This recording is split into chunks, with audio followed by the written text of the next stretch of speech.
সম্মানিত ভিউয়ার্স, স্বাগতম সবাইকে আজকে আমার নতুন আরেকটা ভিডিওতে। আজকে আমরা আছি বিশাল এক বিল্ডিং এর একবারে উপরে। এদিকে দরজা আছে। আজকের ভিডিওটা একটু অন্যরকম। আজকের ভিডিওটাতে আমি দেখাবো কিছু ড্রয়িং পরিবর্তন হওয়ার কারণে যে সমস্যাটা হয়েছে সেগুলো। তো কাজ অলরেডি হয়ে গেছে, কিভাবে কাজগুলো করা হয়েছে সেটাই আজকে বলবো।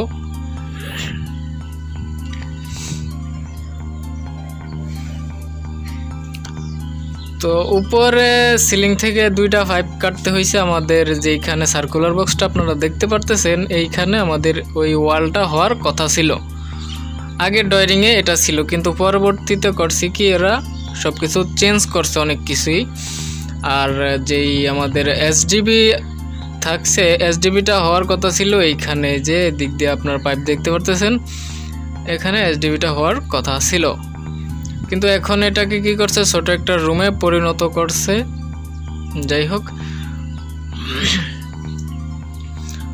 কাজ তো মিলাইতে হবে, যেভাবেই করুক না কেন কাজ মিলাইতে হবে। তো আমরা মিলাইয়া দিছি যেভাবে সম্ভব। এখানে এই রুমের সুইচ বোর্ডটা হবে,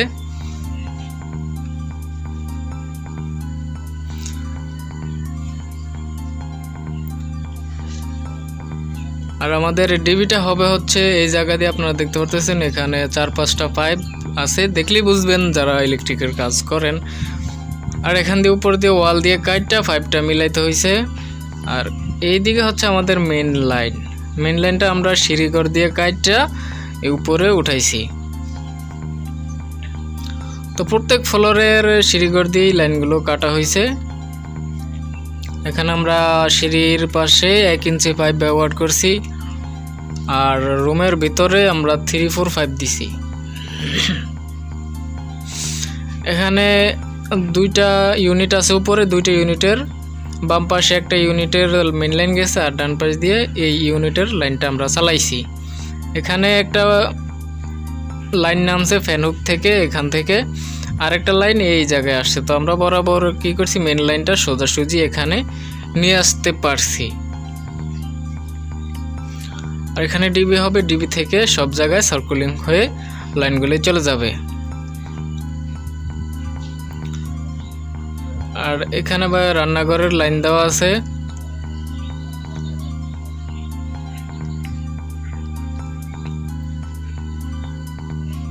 মাঝে মাঝে এই জায়গাটা আমি একটু বিশ্রাম করি, ডোন্ট মাইন্ড। আমাদের এই জায়গাটা এখানে একটা পয়েন্ট আছে, এখানে লাইট হতে পারে, ফ্যান হতে পারে, কিন্তু রান্নাঘরে লাইটই দিব আমরা, এখানে ফ্যান দেব না।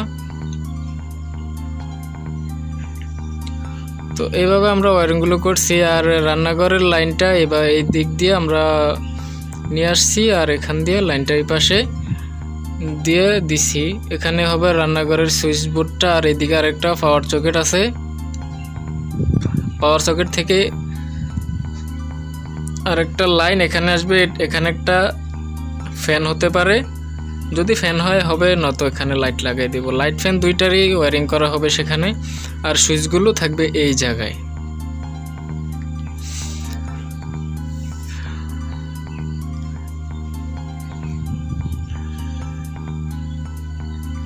উপরে 2টা পাইপ দেখতে পারতেছেন, একটা হচ্ছে মেন লাইনের জন্য, আর একটা হচ্ছে যেই রান্নাঘর আছে, রান্নাঘরের পাইপগুলি সেখান দিয়ে আসছে পয়েন্ট, উপর থেকে পয়েন্ট সেখান দিয়ে আসার পরে ডিবির ভিতর দিয়ে ঘুরাইয়া আবার সুইচ বোর্ডে আনতে হবে। ঠিক আছে। তো এখানে ওই যে একটা ছোটো পাইপ দেখতে পারতেছেন, এখানে একটা লাইট হবে। আমরা রান্নাঘরের যে সার্কুলার বক্স আছে ওইখানে দেখতে পারতেছেন, এই সার্কুলার বক্স থেকে আমরা একটা লাইন ওই জায়গায় হোল করে দিয়েছি। আর এটা হচ্ছে মেইন রুমটার যে সুইচ বোর্ড, এই ফ্যান হুকের এখান থেকে একটা লাইন এদিকে নামছে, আমরা এটা থেকে সুইচ বোর্ডে কানেকশন করছি। আর ওই দরজার উপরে আরেকটা লাইন আছে। আর যেহেতু ওয়াল চেঞ্জ হয়েছে, সে কারণে আমাদের ফ্যানটা এইখানে আনতে হবে। যে আমি সিলিং কাইটে রাখছি সেখানে আনতে হবে। তো আমাদের এখানে একটা ব্যালকনি থাকার কথা ছিল, পিলার থেকে এদিকে এই জায়গাটা আর কি, পিলার থেকে এদিকে যে জায়গাটা দেখতে পারতেছেন এটা ব্যালকনি হওয়ার কথা ছিল, কিন্তু এখন পুরোটা রুম করে ফেলছে। আমাদের এই যে এখানে বিমে পয়েন্ট দেওয়া আছে ওয়ালের জন্য, লাইট পয়েন্ট, কিন্তু সেগুলো আর হচ্ছে না। তো সেই কারণে আমাদের যে রুমের সেন্টার করে আমরা ফ্যানটা লাগাইতে হবে, ফ্যানের হুক লাগাইতে হবে, আর সুইচগুলো থাকবে এখানে। আর এদিকে আমরা কি করছি, এখানে ডিবিটা বসাইছি। ডিবি থেকে যেদিকে যেদিকে লাইন, এদিকে একটা গ্রুপ কাটার পরে দেখতে পাচ্ছেন এখানে একটা সার্কুলার বক্স, এই পাশে ওই পাশে সার্কুলার বক্স দিয়ে আমরা লাইনটা বোর্ডে আনছি।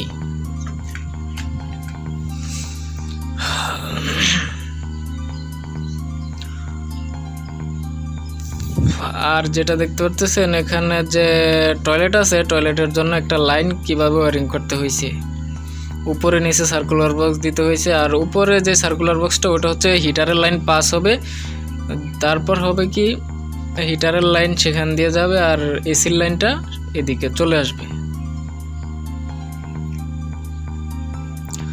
এখানে 3টা দেওয়া হয়েছে সার্কুলার বক্স, আর এসির লাইনটা এখানে দেওয়া হয়েছে। তো আমরা এক পাইপ দিয়ে 2টা লাইন নিয়ে আসতে পারবো।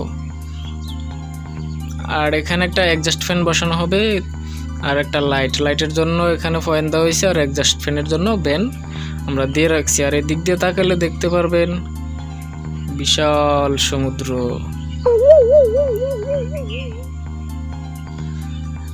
তো যেহেতু এখানে পরে জানালা বা ফ্যানের জন্য কিছু একটা করবে, এখানে এক্সস্ট ফ্যান হবে, সেটা হচ্ছে পরের ব্যাপার। যাই হোক, এখান দিয়ে আপনারা চাইলে অনেক কিছুই দেখতে পারবেন, যদিও বর্ষাকালে এটা সমুদ্রের মতো দেখা যায়। যাই হোক, বাকি কথা বাদ দিয়ে এখন মেন কথায় আসা যাক। ওইদিকে যে সাদা বিল্ডিংটা দেখতে পাচ্ছেন ওইটাতেও কাজ চলে আমাদের।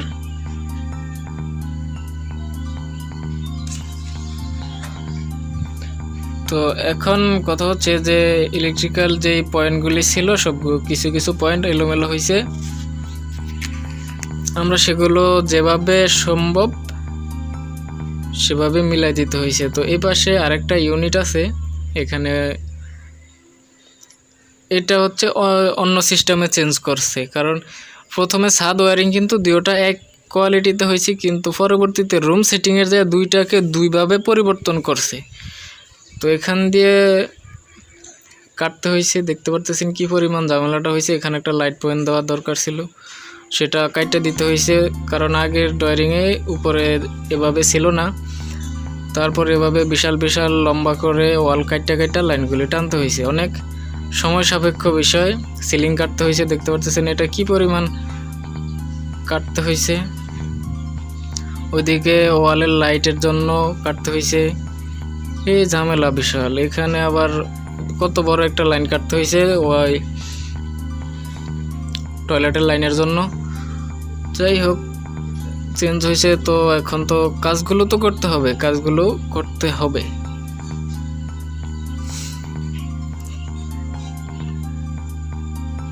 ওয়ারিংয়ের সিস্টেমটা দুইভাবে করা হয়েছে। এখানে যেটা বলা দরকার সেটা হচ্ছে এই কাজগুলো যখন ডয়ারিং চেঞ্জ করে যারা বাড়ির মালিক আছে তারা যেন ছাদ ঢালাই করার আগে ডয়ারিংটা ঠিকঠাক বুঝে নেয় বা বুঝেয়া দেয়, সেই হিসাবে নিচের কাজগুলো করতে একটু সমস্যা কম হয়। যদি আপনাদের ডয়ারিং চেঞ্জ করা দরকারই পড়ে তাহলে আপনারা ছাদ ঢালাইয়ের আগে ডয়ারিংটা চেঞ্জ করবেন। ছাদ ঢালাইয়ের পরে আপনারা এভাবে চেঞ্জ করলে, যারা আমরা ইলেকট্রিক্যাল কাজ করি, ইলেকট্রিক্যাল কাজ করার ক্ষেত্রে অনেকটা ঝামেলা হয়, কিন্তু আপনারা সে অনুযায়ী পার্সেন্টেজ করে কিছু খরচ বাড়িয়ে দিতে চান না। সবাই দেয় না এরকম না, কেউ কেউ দেয়, কেউ কেউ দিতে চায় না। তো আপনারা দেখতেই তো পারতেছেন এখানে কি পরিমাণ ঝামেলাটা হয়েছিল। সব কিছু তো আর এক ভিডিওতে বলা সম্ভব নয়, কারণ আমি সব কমপ্লিট হওয়ার পরে, কাজটা কমপ্লিট হওয়ার পরে ভিডিওটা করেছি। তো যারা এভাবে ডয়ারিং চেঞ্জ করেন তারা 20%-এর মতো একটা খরচ দিয়ে দিলে আপনারা যারা ইলেকট্রিক্যাল কাজ করে তারাও খুশি হয়, কাজ করেও সন্তুষ্টি থাকে।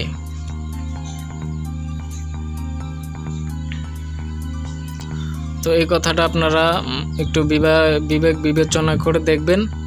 আশা করি ভিডিওটা কী জন্য করা হয়েছে বুঝতে পারতেছেন।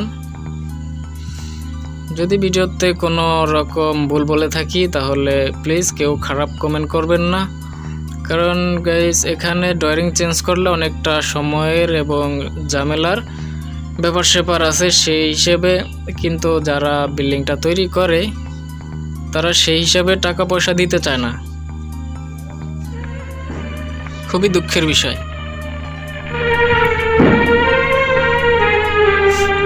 যদি আপনারা ডয়ারিংটা ছাদ ডালের আগে চেঞ্জ করতেন তাহলে কি হতো, এতটা আমাদের ঝামেলা হতো না, ছাদ কাটতে হইতো না, কারণ এখানে অনেকটা ছাদ কাইটা আমাদের পয়েন্টগুলি মিলাইতে হয়েছে।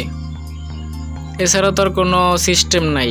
আর একটা পারা যায় ফ্লোর দিয়ে ওয়ারিং করা, কিন্তু ফ্লোর ওয়ারিংটা ততটা ভালো হয় না ইলেকট্রিক্যালের ক্ষেত্রে, কারণ এখানে যখন টাইস করে টাইসের নিচে ইলেকট্রিক্যাল পাইপগুলি থাকে, আর টাইস যখন পানি দিয়ে মুছে কিছুটা অনেক জায়গায় দেখা যায় পাইপের ভিতর দিয়ে এই টাইসের ভিতরে পানি চলে যায়, সেক্ষেত্রে আমাদের ইলেকট্রিক্যাল লাইনে অনেক চাপ পড়ে, বা চাপ বলতে ইলেকট্রিক্যাল পাইপের ভিতরে পানি ঢুকলে সেখান দিয়ে আস্তে আস্তে তারটা ইনসুলেটরটা নরম হইতে হইতে একসময় দেখা যায় সেখান দিয়ে ডিসকানেক্টের মতো ঘটনাও দেখা গেছে অনেক জায়গায়।